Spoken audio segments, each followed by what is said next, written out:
So Jokic is still incredible. LeBron might be a top 10 player at 40. Harden finally got traded and Wemby is looking every bit as advertised. Here is a recap of week 1 of the NBA season. So on this channel, I'm going to be doing day-by-day recaps for the rest of the NBA season, so go subscribe. And also on another channel, BBALL Daily, I'm just going to be talking about things in basketball that I kind of have interest in. First of all, I'm going to be talking about how Kenyon Martin said Kyrie's the best player on the Mavs, but we're going to be talking about that on that other channel, so go subscribe to that if you want as well. So the season started off with the Nuggets and the Lakers, and AD looked absolutely incredible in the first half, going toe-to-toe with Jokic, and then proceeded to drop 0 points in the second half. Yeah, 0. Like, Jokic is just the better player. But LeBron ended up playing 30 minutes. He wasn't happy. The Lakers look good when LeBron was on the floor, bad when he's off the floor. The guy's about to turn 39. How is he meant to carry a team? Like, he wants to play more than 30 minutes. Obviously, Darvin Ham would ideally like to play more than 30 minutes. He's going to be screwed by January. He's going to be injured. He's 39 years old. He's not Superman. He's the GOAT, but he's not, like, he's still human. He's still human. And 42 minutes last night, like... Oh, the Lakers, I think they're not looking bad, but they're one injury away from looking real bad. But Denver look incredible. I know they lost last night to the Timberwolves, but like they could win 65 games. I honestly thought a couple of days ago they might go and win 70. The starting five is just so good, and they have something off the bench. Like Christian Brown's fine. They've got guys on their bench that can at least play basketball. They're a really good team. And they still play with that chip on their shoulder. Even after the championship, they're playing with the chip on the shoulder. And they are looking nice, lads. But there is a starting five that can compete with the Denver Nuggets. It's Boston. Like, Boston literally swapped out Marcus Smart for better Marcus Smart and Drew Holiday. They still have Derek White in their team. They've still got Al Horford coming off the bench for that veteran leadership. And they got Porzingis. I tweeted it out, like, in 2021. Porzingis was just a bad second option for Luka. Porzingis, I was confident was going to be an all-star again in his career. Is he going to be an all-star? Probably not. But still, Porzingis can hoop. What a pickup for Boston. They're undefeated and, Jesus, like, the East is going to be tough for anyone else to come out of. Especially because Dame and Giannis just are not clicking. Milwaukee don't look great, but it's early days. And the team who tried to trade for Dame, Miami Heat, they're really not clicking. And the worst part is, Tyler Hero, who they're going to trade for Dame, has been their best player. Tyler Hero is doing exactly what you would expect Dame to have done for them. They're just not winning. They're just not good enough. And there's only so far Heat culture can take you. My pick for MIP, Nikola Jovic, isn't even in the rotation. I watched the World Cup and I'm like, this guy's a 6'10" point guard. Man's not even in the rotation. They're wearing Heat culture jerseys the one year where Heat culture just isn't going to be good enough. They're not good enough. They have Drew Smith in their rotation. I like Drew Smith. Like, he could come over to Ireland and play in our Superleague and drop 40. Still not a rotation player on an NBA playoff team. And at this stage, I would be shocked if Miami make the play-in. Look, they make the play-in. Playoff Jimmy can probably get them a round or two. They just don't have the manpower to compete with Boston. But I think they just have Milwaukee's numbers, so they might just go and beat Milwaukee. But still, like, I could see the Heat more likely to be the 12th seed than make the playoffs, which is just a wild thing to say after making the finals last year. The Grizzlies really suck. The Grizzlies 0-5 start. And everyone talking about Ja this, Ja that. I mean, they haven't had Ja for large stretches the last couple of years. And they haven't looked that bad. Is it time to admit it? The real MVP of that team? Steven Adams. Steven Adams. Like, they lose Ja with that offensive rebounding of Steven Adams. They look really, really good. They look real good with Steven Adams in their team. Am I crazy to say that? Like, Dylan Brooks was their leader.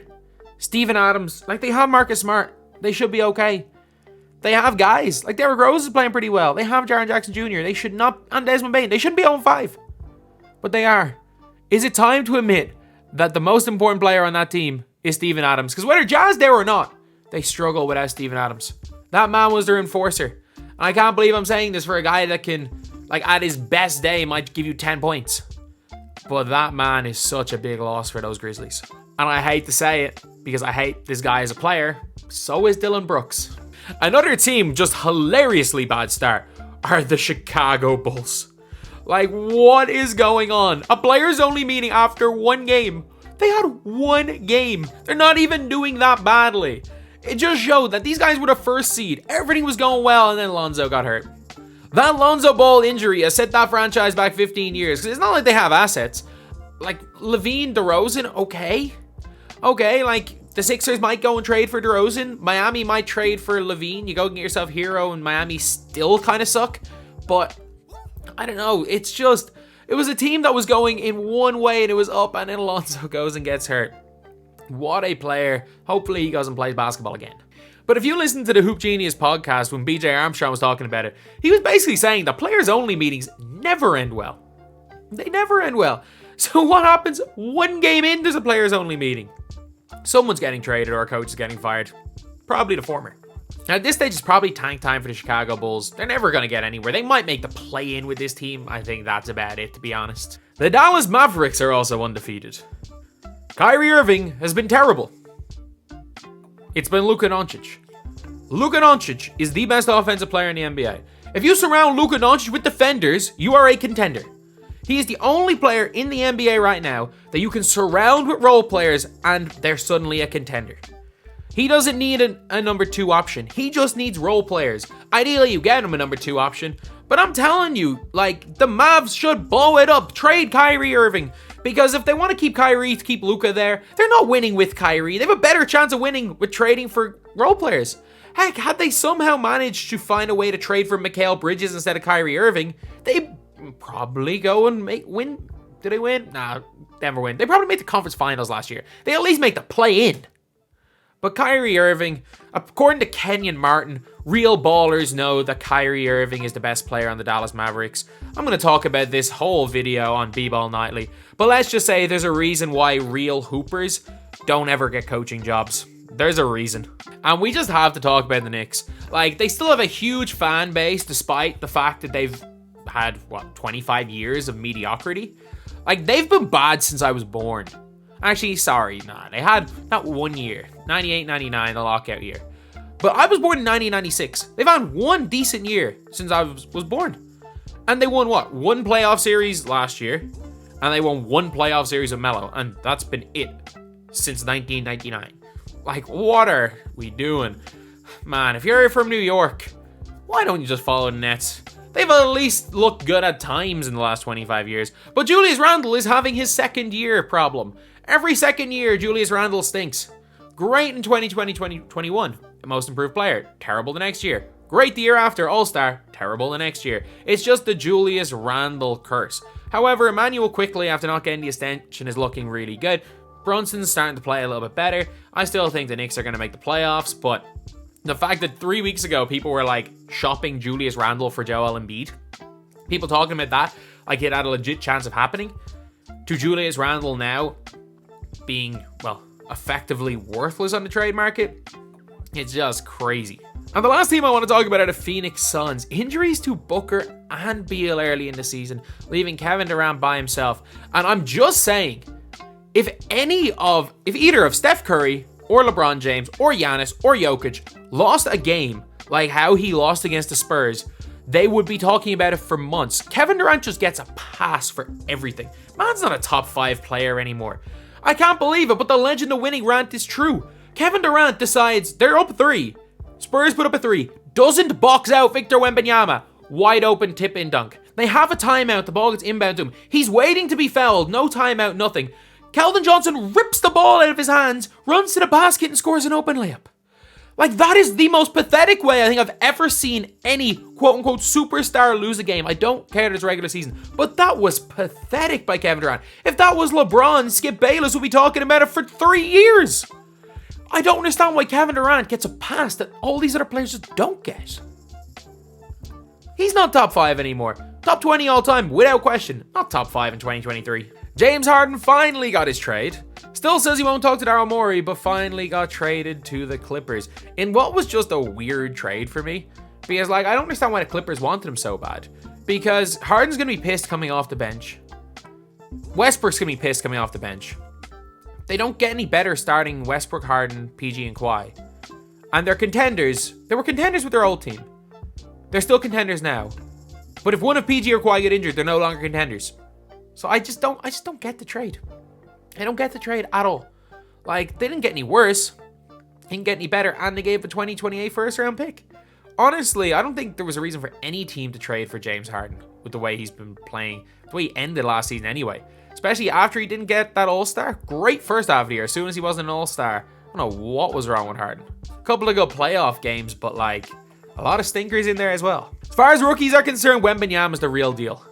I don't know why the Spurs aren't giving him the ball more, but he's the real deal. He starts off slowly in games, but he might go and win Defensive Player of the Year as a rookie. The guy is just like nothing we've ever seen before and could easily average 18, 19 a game, 3 blocks a game, and 9 rebounds, which might be one of the best rookie seasons we've seen in the like one and done era. Like obviously Duncan's was a much better rookie year, but he played 4 years in college. I was wrong about Brandon Miller. I thought they were crazy to take him over Scoot. Scoot's struggling. I think he's going to come good because I think Scoot's a good player. It's been 5 games. But Brandon Miller has looked better in these 5 games than I expect him to look all of his rookie year. And the Thompson Twins is a funny one. Like, I thought Amen Thompson was the better player. But it's very evident that, like, with Houston, he doesn't have a role. I have no idea what Ime Udoka's doing with that Houston team. I genuinely don't. I think he might have been the worst possible coach for a young, up-and-coming team. Like, he seems to be just a guy who can coach effort and discipline more than anything. And the Rockets need structure more than they need that. But Azar Thompson coming in, playing the 3 for the Detroit Pistons. The guy is doing everything, a little bit of everything. He's playing defense. He's scoring a little bit. He's passing.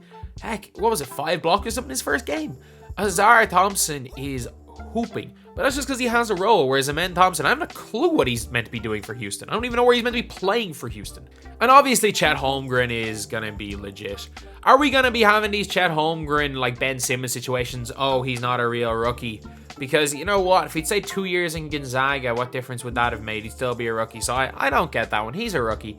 But I think it's going to be Victor's to lose as far as these awards go. It's Victor's to lose. Victor is the most likely person to win it. But if he has a couple of bad games, Chet and Brandon Miller are going to be on his heels. I think one of those 3 is going to average 18, 19 a game. As well as the fact that 2 of those 3 are good defenders and good shot blockers. And Brandon Miller's probably going to end up averaging the most points in them all. You never know with Scoot. I think Rookie of the Year is wide open this year. Likely to be Victor. It's his to lose, but a lot of other good rookies. And when we're looking at Defensive Player of the Year with awards, I think right now it's probably Gobert, maybe after last night's performance against Denver leading it. But I still think Victor Wembanyama is the dark horse Defensive Player of the Year. I called it in June when I went to see him play in France. This man is one of the best, will be one of the best defensive players ever.